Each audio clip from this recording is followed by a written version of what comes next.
I was gone for 4 hours once. Just 4 hours. Grocery run, a quick errand, stop for coffee.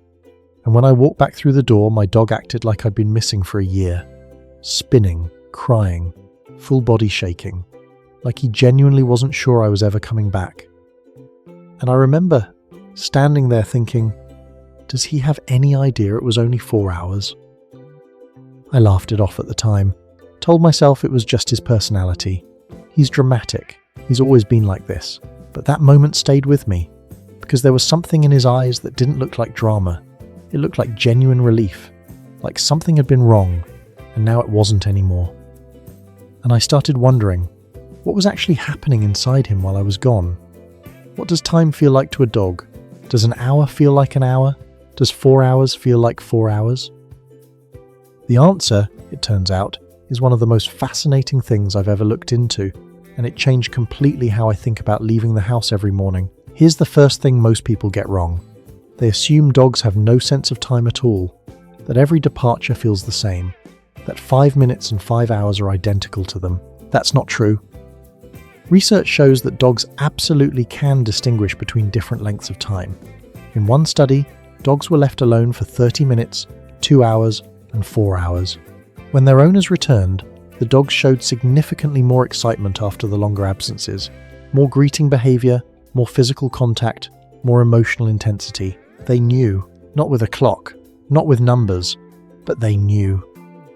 The dog who had been alone for 4 hours was not the same dog as the one who had been alone for 30 minutes. Something inside them registered the difference. Something tracked it. Something felt it. So, how do they do it? The answer is smell. Your dog doesn't experience time the way you do moving forward, minute by minute, hour by hour, watching the clock on the wall. They experience time through scent decay. When you leave the house, you leave behind a scent trail. Your smell on the couch, your smell on the pillow, your smell on the blanket you used last night, your smell in the air itself. And that scent slowly, steadily fades. The stronger your smell, the more recently you've been there. The fainter it gets, the longer you've been gone. Your dog is essentially reading a scent clock.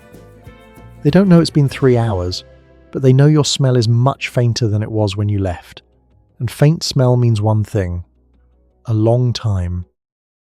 Think about what that actually means for a moment. Every hour you're away, the world around your dog gets a little less like you. Your presence, the thing that makes their world feel safe and whole, is slowly evaporating. They're not watching a clock countdown, they're not checking their phone. They're watching you slowly disappear from the room, one molecule at a time. And there is nothing they can do to stop it. I had a friend who worked from home for 2 years during the pandemic.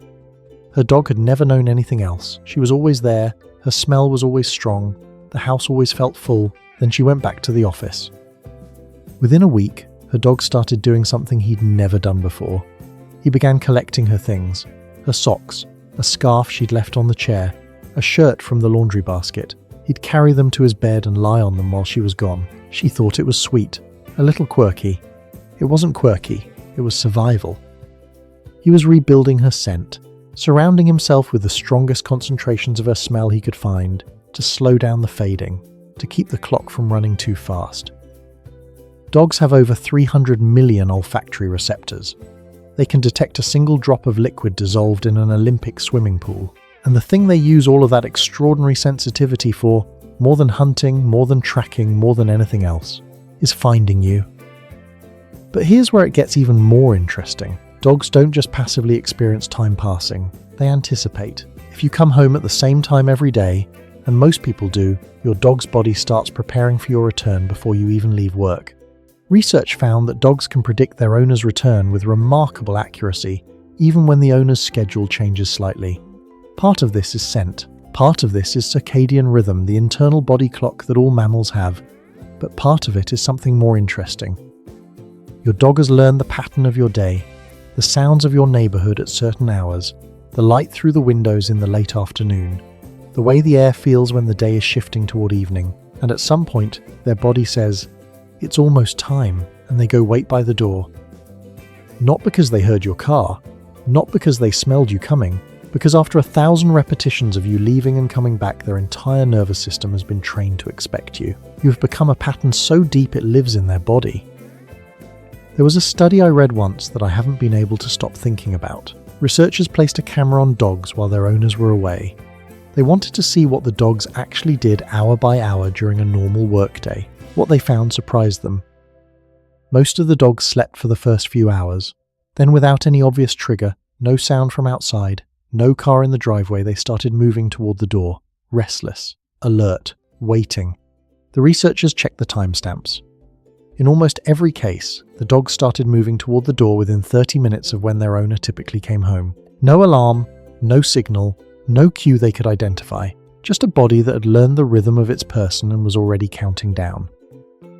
I think about this differently now when I leave in the morning. My dog doesn't experience my absence as one long, empty stretch of nothing. He experiences it as a story with a beginning when my smell is still strong and the house still feels like me, a middle when things get quieter, fainter, further away, and an ending that he has learned, through 1,000 repetitions, always comes. I come back. I always come back.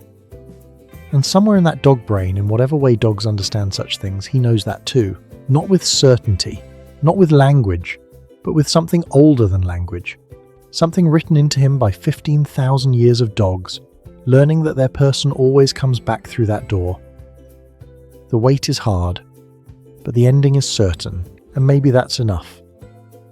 Dogs have been waiting for humans to come home for 15,000 years, through everything, through every kind of goodbye and every kind of return. They developed a whole internal system, scent clocks, circadian rhythms, pattern recognition, just to track the passage of time between your departures and returns.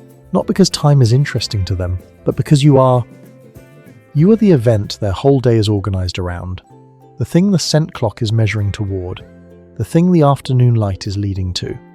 Somewhere in your house right now, a dog is waiting, reading the fading traces of you in the air, feeling the afternoon shift, moving, maybe, toward the door. Not because they heard something, because they know you. And knowing you means knowing you always come back.